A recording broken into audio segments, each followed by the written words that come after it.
Hi friends, എല്ലാവർക്കും നമസ്കാരം. ഇന്നേക്ക് நம்ம சேனலில் ரொம்ப டேஸ்டியாயும் ஈஸியாயும் செஞ்செடுக்கலாവുന്ന ஒரு ஸ்பெஷல் நாடன் சிக்கன் உலர்த்தின்ற ரெசிபி தான் பார்க்க போகிறோம். பேச்சுலர்ஸிനും குக்கிங் தெரியாதவங்களுக்கு கூட இதே மெத்தடில் செஞ்சுருந்தா அவங்களுக்கு இந்த உலர்த்து செய்கிறதுக்கு ரொம்ப ஈஸியாக இருக்கும். தக்காளியும் வெங்காயம் ഒക്കെ வணக்கி டைம் வேஸ்ட் பண்ணாமல் ஈஸியாக குறைஞ்ச டைமில் தான் இந்த உலர்த்தை இன்றைக்கி நம்ம தயார் பண்ண போகிறது. எப்படின்னு பார்க்கலாமா? வாங்க வீடியோக்குள்ளே போகலாம். 1 கிலோ சிக்கன் உலர்த்து தான் இன்றைக்கு நம்ம செய்ய போகிறது. அதுக்காக 3 மீடியம் சைஸில் பெரிய வெங்காயம் நீளத்தில் நைஸாக கட் பண்ணியதும் 2 தக்காளி அதையும் நம்ம நீளத்தில் நைஸாக கட் பண்ணி எடுத்திருக்கு. கூட கொஞ்சமாக கறிவேப்பிலை, 1/2 டீஸ்பூன் இஞ்சி பூண்டு பேஸ்ட்டு, தேவையான உப்பு, கூட 1 டீஸ்பூன் கரம் மசாலா, 1/2 டீஸ்பூன் மஞ்சள் தூள், 1 டீஸ்பூன் மிளகு தூள், 4 டீஸ்பூன் வரமிளகாத்தூள், 4 டீஸ்பூன் கொத்தமல்லி தூள், கொஞ்சமாக எண்ணெய் 1 டேபிள் ஸ்பூன் இருக்கும். இது நீங்கள் எந்த எண்ணெய் யூஸ் பண்ணதோ அதே எண்ணெய் எடுத்துக்கோங்க. இனி நமக்கு இது கை வச்சு நல்லா மிக்ஸ் பண்ணி எடுக்கலாம். இதே மாதிரி நல்லா பிசைஞ்சு எடுக்கணும்.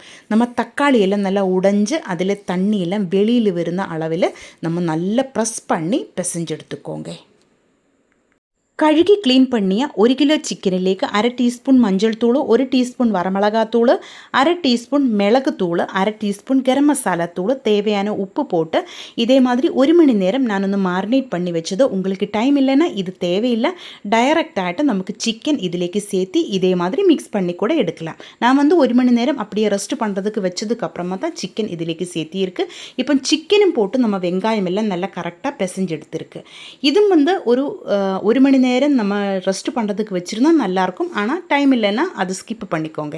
2 டேபிள் ஸ்பூன் தண்ணி ஊற்றி நமக்கு இது வேக வச்சு எடுக்கலாம். ஸ்டவ் லோ ஃப்ளேமில் வச்சு தான் நம்ம வேக வச்சு எடுக்கணும். 25 முதல் 30 நிமிஷம், அரை மணி நேரத்துக்குள்ளே நம்ம சிக்கன் நல்லா கரெக்டாக பாகத்தில் வெந்து வரும்.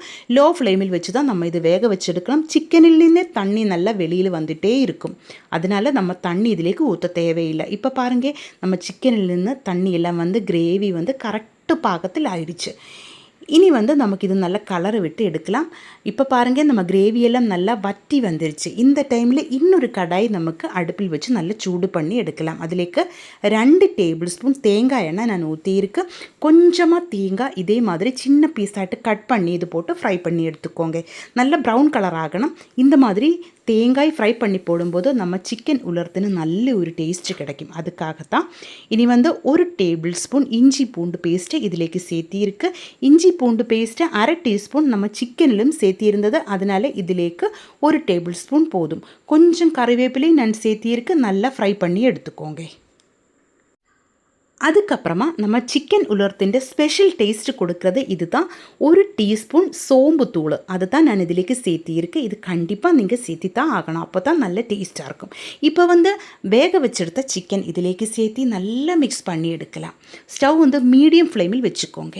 ஒரு 5 நிமிஷம் இதே மாதிரி நம்ம கலரை விட்டு நல்லா வணக்கி நல்லா ஃப்ரை ஆக்கி எடுத்துக்கோங்க. நல்ல டேஸ்ட்டாக இருக்கும் இப்படி சாப்பிட்றதுக்கு. பொரோட்டாட கூடயும் சப்பாத்தியோட கூடயும் சாப்பாடிൻ്റെ കൂടെയൊക്കെ சாப்பிட்றதுக்கு நல்ல சூப்பராக இருக்கும். இந்த மாதிரி சிக்கன் செஞ்சு எடுத்துருந்தான். இப்படி நம்ம நல்லா வணக்கி எடுக்கும்போது நம்ம இதிலேக்கு சேர்த்திருந்த வெங்காயம் எல்லாம் நல்லா வணங்கி கரெக்டாக வரும். நல்ல டேஸ்ட்டாக இருக்கும். கடைசியில் நமக்கு இதிலேக்கு கொஞ்சம் கறிவேப்பிலையோடு சேர்க்கலாம். நம்ம தக்காளியோ வெங்காயமோ ஒன்றும் வேறே வணக்கி எடுக்கவே இல்லை. ஆனால் அதனுடைய ஒன்றும் டேஸ்ட்டு பச்சையாக இதிலேக்கு தெரியாது. நல்ல டேஸ்ட்டாக இருக்கும். கண்டிப்பாக ஒரு தடவை நீங்கள் ட்ரை பண்ணி பாருங்கள். இதனோட கூட பரோட்டா சேர்த்து தான் நான் சாப்பிட போகிறேன். நல்லா சாஃப்டாகிட்டு செஞ்செடுத்தா பரோட்டா.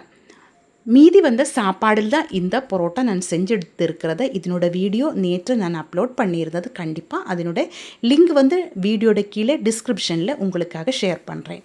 இந்த பரோட்டாட கூட சாப்பிட்றதுக்காக தான் இந்த சிக்கன் உலர்த்தை நான் பண்ணியிருக்கிறது. நல்ல சாஃப்டான லேயராகிட்டு நமக்கு செப்பரேட் பண்ணி எடுக்க முடிகிற அளவில் நல்ல சாஃப்ட் பரோட்டா தான் நம்ம தயார் பண்ணியிருக்கிறது. பாருங்கள், இதனோடு கூட இந்த சிக்கன் உலர்த்திൻ്റെ டேஸ்ட்டு சொல்ல முடியல, அவ்வளோ டேஸ்ட்டாக இருக்கும். கண்டிப்பாக நீங்கள் ஒரு தடவை ட்ரை பண்ணி பாருங்கள். இந்த வீடியோ உங்களுக்கு பிடிச்சிருந்தால் சேனல் சப்ஸ்கிரைப் பண்ணுங்க, லைக் பண்ணுங்க. கேரளா ரெசிபிஸ் பிடிக்கிற ஃப்ரெண்ட்ஸுக்கெல்லாம் நீங்கள் இந்த வீடியோ ஷேர் பண்ணி கொடுங்க. ஹைப் ஆப்ஷன் ப்ரெஸ் பண்ணி என்ன கொஞ்சம் சப்போர்ட் பண்ணி கொடுங்க. இதுவரைக்கும் நீங்கள் கொடுத்த எல்லா சப்போர்ட்டுக்கும் ரொம்ப நன்றிங்க. உங்களுடைய ஃபீட்பேக்கு கமெண்ட்டில் எழுதி போடுங்க.